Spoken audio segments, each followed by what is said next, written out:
version on cable tonight. I'm Mark McKee. I'm Jim Steen. Good to see you, Mark. Jim, it's good to see you too. It's been a while. We haven't been together here since about, what, mid-December or so? Yeah, I guess. Or earlier than that, maybe even. Yeah, it's been right at a month. So anyway, first of all, to all you folks out there watching tonight, Happy New Year. It is 1992, and for Jim, just in case you don't know, it's 1992. Yeah, I think we noticed that. Well, what'd you get for Christmas? Anything special? Or? Actually, I've had this a while, Mark, but we do look like the Sweater Boys tonight. Yes, that's right. We are JCPenney models in real life. That's right.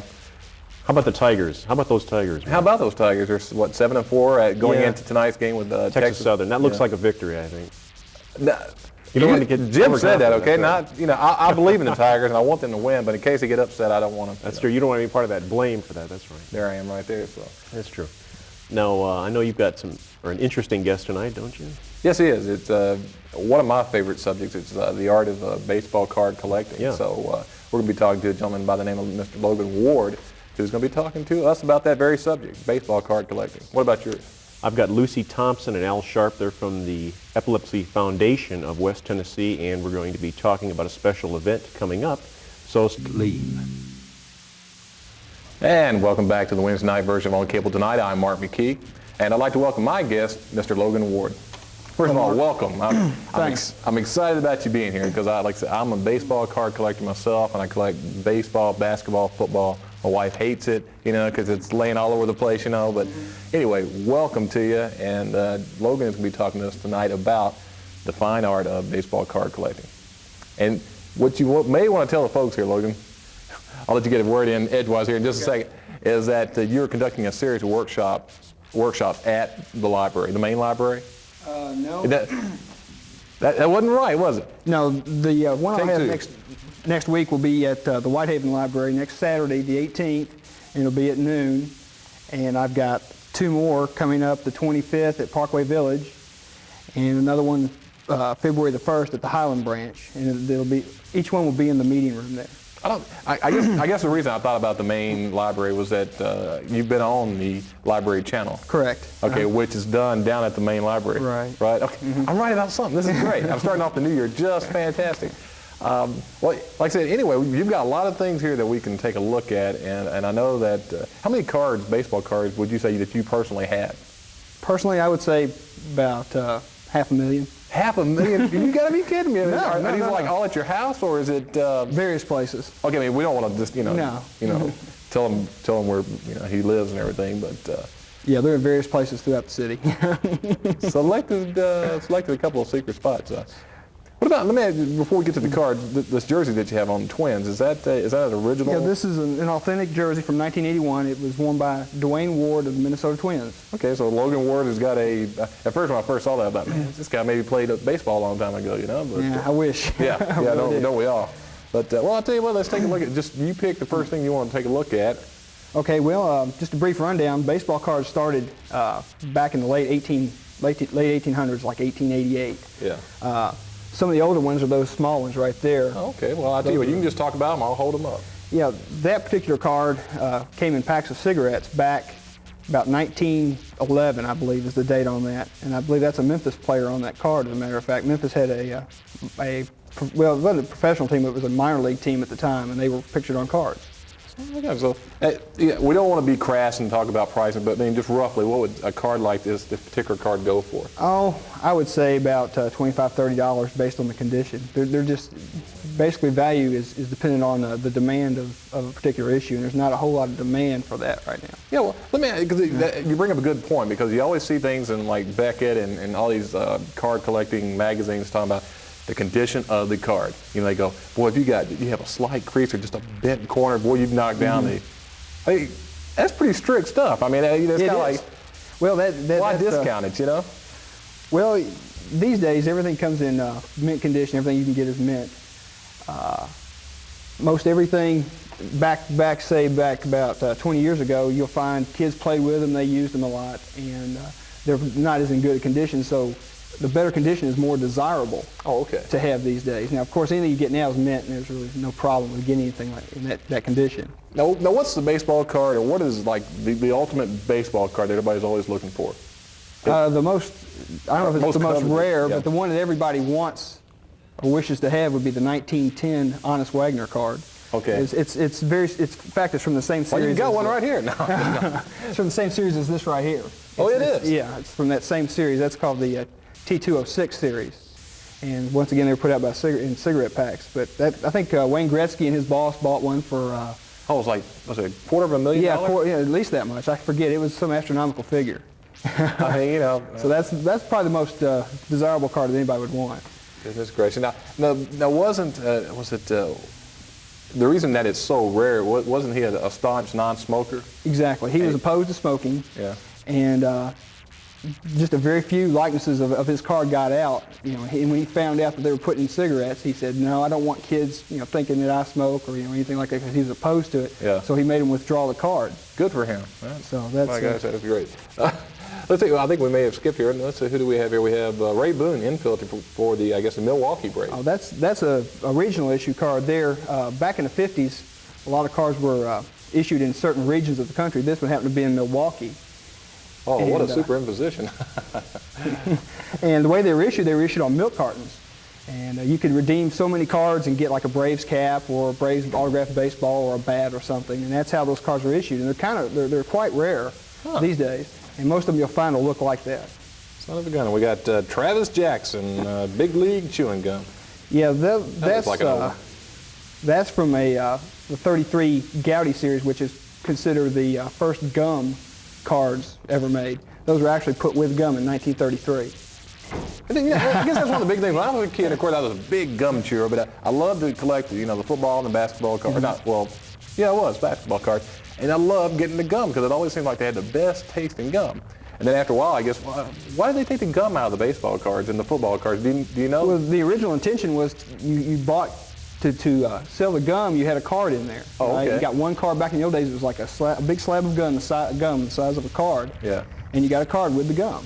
So as years went on, you got more cards and smaller pieces of gum, and eventually now it's just phased out and there's no gum and it's all cards. There's no gum. I mean, I can't believe it. But anyway, let's see. I'm a big Yankees fan myself, and when I saw this one, it really grabbed my attention. But of course, this is a man that's still alive today, Mickey Mantle. Yeah, it's 1967 Mickey Mantle. That's made by Topps. It came out in '67. And is this one rare, semi-rare, medium well done? No. Mickey Mantle cards, his are the highest priced cards amongst all the Topps issues. You'll find that his card is the most sought after and the highest priced. I'm kind of disappointed in the man myself, okay? I mean, because I also collect autographs, and he's one of the few that's ever returned, where they said they just returned to sender. The address and everything was correct, but he just sent it back. And I guess the reason is because he can go to a card show and just collect thousands upon thousands of dollars. $50 or $60 per autograph. Mickey, you sold out. You sold out, Mickey. He sure did. It's kind of a shame. I met him. He was here for the Mickey Mantle World Series. I guess it's been at least 10 years ago or more. Yeah. And I met him then, and that's before the big thing was charging for autographs. So I actually was able to get his autograph for free. Oh, you were? Yeah. We might have to talk about that later. Now, for someone who would like, and of course you'll cover all this when you're at your workshops, what baseball cards should they be collecting now that might have some type of value later on? Because I guess there's different variables. You never know who's going to be hot and who's not. Well, the first edition of any type of card is desirable to collect. Say like the first Leaf cards, or like Upper Deck, the first year of Upper Decks. Can I ask you, what was the first year of Upper Decks, the baseball? 1989. Oh, okay, so I thought they might have been back maybe about 84, 85, but. Yeah, 1989, that's got the King Griffey Jr. rookie that everybody wants. It's card number 1. So number 1, huh? It's the very first card in the set, so that makes it even more desirable there. Old Junior, huh? But yeah, the premium issues that you see now with the good card stock and the nice colored backs and that kind of thing, that's the things you need to collect these days. What about the Studio? They're made by Leaf. Is that the name of them, the Studio cards? Yeah, Studio is made by Donruss/Leaf, and Leaf owns Donruss, or however you want to look at it, and they're made here in town, as a matter of fact. Are they really? Mm-hmm. Now, I was going to ask you too, do you have any type of correspondence, or do you ever have phone calls with anybody that, like I said, Donruss or Leaf, about the card collecting, or maybe possibly a whole sheet of these cards and all that, or? I don't have any dealings direct with companies. I have friends that do, and they're able to get me cards that they're dealers. Yeah, okay. Because I know that they're real. It seems like maybe 5 years ago you'd have gone right up to them and you could have talking yeah. to them about the card. But now you call them, it's like, who is this? Why do you want to know? We don't, who is it? And they're really suspicious about people who call. Just asking, because I was wanting to get some of them down here on the show too to talk, but it's just they don't really want to talk. Yeah, a lot of them, you have to have good credit references with them and everything. They're really strict high about security. Very high security. Yeah, they have a lot of them. I've heard they've had cameras inside of the manufacturing facilities to keep people from taking cards out. Yeah, we got to be ashamed. I also heard, and of course, we may be spilling rumors here, but also, as far as the trash in the back where they throw the cards out, they supposedly either shred them or they lock them up and they won't let you, Of course, I haven't digged the trash or anything, but I've heard that. Yeah, that's what I've heard. I've heard they've shredded them, they've burned them, they've buried them in landfills. And these are adults we're talking about here. Yeah, people going through the trash. They had to do that to prevent that kind of thing. Oh, goodness. Well, because these are some fascinating looking cards. Let's take a look at this one. This is another New York black and white. Mr. George, was it Sternweiss? Snuffy? Uh-huh. You may have seen him in the comic strips. Look at this. This is... Yeah, that's a 1948 Bowman. That was the very first year of Bowman. That was the first post-war gum card right there that came out. That was the first company. That was actually before Topps. Yeah. That's a very unique pitching style that old Snuffy had there, kind of whip, everybody. Let's see. We also got... Go ahead. I'm sorry. Go ahead. This right here. Oh, yeah. The Topps. Yeah, let's take a look. Okay, we'll get back to this other one here in just a second, but this is... pretty fascinating. That's the first year of Topps. That's 1951 Topps right there. And it came 2 cards to a panel. If you could see it real up close, you'd see there's a perforation on the top of that card, and you just tore both cards apart. Now, is this... okay, so there was there's perforation there. Uh-huh. So do you know who was connected to this card itself? I wish I did. Let's see. And also, I guess that's the ones I like to collect myself is something that's a little bit more off the beaten path. Yeah, I kind of like the non-mainstream stuff myself too. You can always go to the store and buy the Topps and the Donruss and that kind of thing. Yeah. But these things like this is issued by the Prevent Forest Fire Smokey the Bear ad campaign out in San Diego, and it just features San Diego Padres. Huh. That is fascinating. Let's see here. We got also. Now, is it smart to buy the whole sets of cards? It's all in the eye of the beholder. I collect complete sets just because that's how I've always done it for 20 years. Yeah. Some people collect their favorite stars. Some people collect cards over a certain dollar value. There's really no set rule on how you do it. I think sets are better though. And I bet you wish you kept a lot of those Nolan Ryan cards too, huh? Yeah, I sure do. From 1969, 68. Yeah, I sure do. Gotcha. Well, listen, it looks like we're running a little bit short on time, but I want to just go ahead and let everybody know that that is baseball card collecting at the library with Logan Ward. And I guess this next one up is going to be Saturday, January 18th at Whitehaven, which just starts at noon. And is there a phone number real quickly that they can call if they want to talk to you about this? I don't have a phone number that I could give out. I'll tell you, what about call the libraries? Yeah, what about 396-9700? Anyway, listen, I appreciate you coming down, and good luck.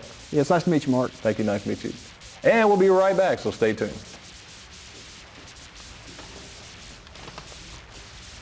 Some people still don't realize how space technology benefits everyone. Well, you've played a detective. Why don't you give him a clue and I'll be your helper? Okay, partner, look at this. Without warning, hurricanes can take a huge toll in lives and property. But with space satellites, we now have ample warnings. And thousands of lives have been saved. Hey, Carol, we're a great team. We're a great item. Space technology. This is what's in it for you. Thanks to these airbags here, this job is now a piece of cake, Claire. But Vince... Yeah, I'll tell you something, partner. I just might stick around a few more years. But Vince... No more dashboard du jour or Vince under glass, huh? But Vince... Look out! Even with airbags, Vince, you still got to remember to buckle your safety belt. Now you tell me. You could learn a lot from a dummy. Buckle your safety belt. Well, it looks like that's a wrap for tonight's show. Anyway, tomorrow evening we'll be talking about the Martin Luther King Day celebration. So plan to join Juanita Horner tomorrow night on Cable Tonight. Good night.